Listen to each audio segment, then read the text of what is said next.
Ginoo. Salamat sa kinabuhi ni Pastor Jud na usahay lang nag-atag sa encourage para magpagamit o gamiton nila sa Ginoo.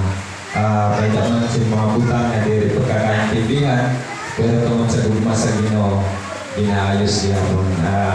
Salamat sa kinabuhi ni Pastor Jud na di ko alam kung nawagurian o sa'yo.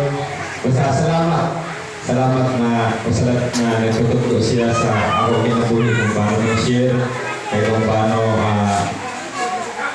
upayon ng kinabuhi. Tungkol saya gigamit sa Ginoo siya para naka-try na po ako mag-share sa hulugan pinagi sa Sunday School. Salamat sa Ginoo, salamat sa kinabuhi ng Pastor Jud, salamat sa mga